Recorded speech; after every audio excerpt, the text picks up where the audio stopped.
Welcome back to મુક્તિસ kitchen. હું છું મુક્તિ પંડ્યા.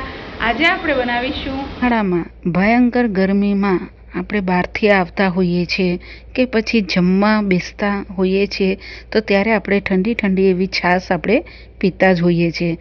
પણ જો છાશની અંદર બી એકદમ ટેસ્ટી એવો મસાલો હોય તો છાશ પીવાની વધારે મજા આવે છે. અને આ મસાલો અહીંયા હું છાશનો બનાવવાની છું. જે પ્રીમિક્સ જે બનાવીએ છીએ આપણે એ જ રીતે બનાવવાનું છે. તો અહીંયા આ છાશનો મસાલો તમે છાશની અંદર નાખીને પીશો તો છાશ પીવાથી તમને એસિડિટી બી નહીં થાય અને જો અપચો કે એવું કંઈ રહેતું હશે એ પણ દૂર થશે. તો અહીંયા આ છાશનો મસાલો કેવી રીતે બનાવીશું એ હવે હું બતાવવાની છું. તો સૌથી પહેલાં અહીંયા તમારે એક કઢાઈ લઈ લઈશું. એની અંદર 1/4 કપ જેટલું આપણે આખા ધાણા લેવાના છે. તો અહીંયા આપણે આ રીતે ફ્રેશ ધાણા હોય એ તમારે લેવાના રહેશે. હવે એની સાથે જ અહીંયા 1/4 કપ જેટલું અહીંયા જીરું લેવાનું છે. અહીંયા કાચું જ જીરું લેવાનું કારણ કે આપણે શેકવાનું છે એટલા માટે. પછી અહીંયા આપણે 15થી 20 દાણા જેવું અહીંયા આપણે મરીના લઈશું. અને મરી અહીંયા તમારે 15થી 20 દાણા જ લેવાના, વધારે ઉપયોગમાં નહીં લેવાના. અને અડધી ચમચી જેવી અહીંયા આપણે અજમો એડ કરવાનો છે. અને સાથે જ અડધી ચમચી જેવું અહીંયા આપણે એડ કરીશું હિંગ. તો હિંગ અને અજમો એડ કરવાથી તમને એસિડિટીની કે પછી અપચની પ્રોબ્લેમ હશે એ દૂર થઈ જાય છે. તો આ રીતે તમે અહીંયા કેટલું તમારે છાશનો મસાલાનું પ્રીમિક્સ બનાવવું છે એ રીતે તમારે અહીંયા સામગ્રીનો ઉપયોગ કરવામાં આવશે. તો હવે આ બધી વસ્તુને આપણે સ્લો ગેસ ઉપર શેકી લેવાની છે. અહીંયા આપણે આ ધાણા જીરું બધું બળે નહીં એ રીતે શેકવાનું છે. ફક્ત સુગંધ આવે એટલું જ તમારે અહીંયા શેકવાનું રહેશે. જો બળી જશે તો છાશનો મસાલો તમને ટેસ્ટમાં સારો એવો નહીં લાગે. તો અહીંયા થોડી વારમાં તમે જોશો તો અહીંયા બધા જ મસાલો જે છે એ સરસ એવો શેકાઈ ગયો છે અને તમને સુગંધ આવવા લાગશે. હવે આ બધો જ મસાલો સરસ શેકાઈ જાય પછી ગેસની ફ્લેમ બંધ કરી દેવાની અને આને હવે આપણે એક પ્લેટમાં કાઢી દઈશું અને એને રૂમ ટેમ્પરેચર ઉપર ઠંડુ થવા દઈશું. તો અહીંયા બધું આપણે ધાણા છે, જીરું છે, બધું સરસ શેકીને આપણે એક પ્લેટમાં કાઢી લીધું છે અને હવે આને આપણે ઠંડુ થવા દઈશું. તો અહીંયા આ ઠંડુ થાય છે ત્યાં સુધી હવે ફરીથી સેમ કઢાઈમાં આપણે અડધો કપ જેટલું અહીંયા ફુદીનાના પાન લઈ લઈશું અને સાથે જ અડધાથી ઓછું તમારે અહીંયા કોથમીરના પાન લઈ લેવાના છે. અને ફક્ત 2 નાના મરચાંના ટુકડા લેવાના છે. અહીંયા 2 નાના મરચાંના ટુકડા લેવાથી અહીંયા છાશનો મસાલો તીખો નહીં બને પણ એકદમ સરસ એવો ટેંગી ફ્લેવર આવશે તમને. તો અહીંયા આ રીતે ફુદીનો, કોથમીર અને મરચાં તમારે લઈ લેવાના અને એને બી સ્લો ગેસ ઉપર કલર ચેન્જ થાય એટલું તમારે અહીંયા શેકીને રેડી કરી લેવાનું છે.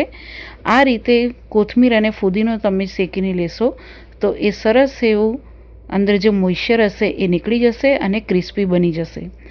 તો થોડી વારમાં તમે જોશો તો અહીંયા ફુદીનો, કોથમીર અને મરચાં સરસ એવા શેકાઈ ગયા છે.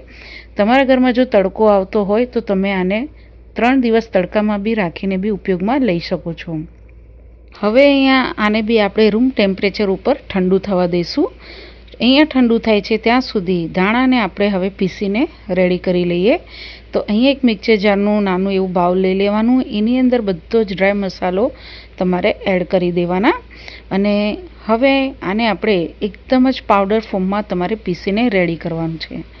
તો આ રીતે એકદમ જ ડ્રાય ફોર્મમાં અને પાવડર ફોર્મમાં તમારે પીસીને રેડી કરી લેવાનું. અને હવે આની અંદર તમારે એડ કરવાનું છે 1/4 કપ જેટલું તમારે અહીંયા કાલા નમક એડ કરવાનું છે.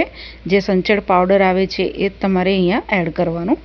અને એની સાથે જ તમારે 1/3 કરતાં બી ઓછું તમારે અહીંયા મીઠું લેવાનું છે. તમે જે બી મીઠું અહીંયા ઉપયોગમાં ખાતા હોય એ તમે અહીંયા લઈ શકો છો.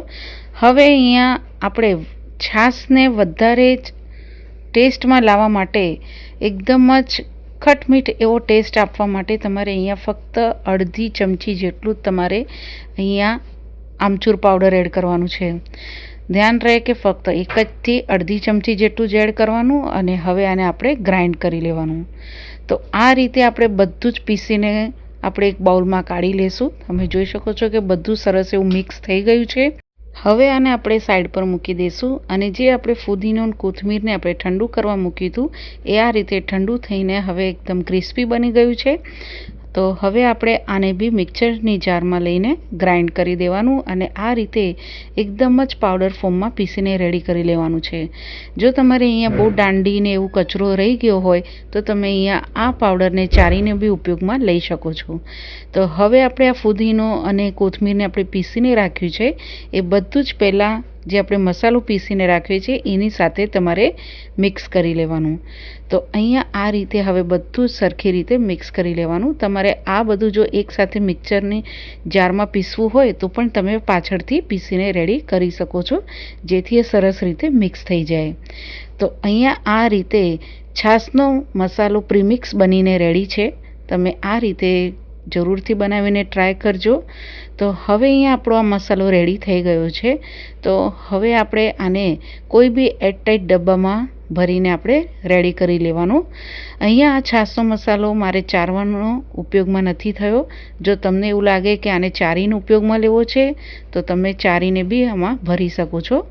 તો અહીંયા આ રીતે કોઈ બી સાફ એવી એરટાઇટ ડબ્બામાં તમે આ મસાલો ભરીને તમે 15થી 20 દિવસ કે પછી મહિના માટે કે પછી આખું વરસ સ્ટોર તમે કરી શકો છો.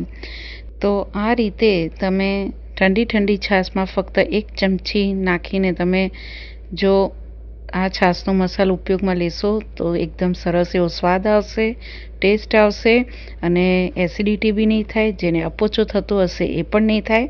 તમે એકવારથી જરૂરથી ટ્રાય કરજો. અને તમને જો રેસીપી ગમે તો મારી ચેનલને સબસ્ક્રાઈબ કરજો, બેલ આઇકન પર ક્લિક કરજો અને એક લાઈક જરૂરથી કરી લેજો.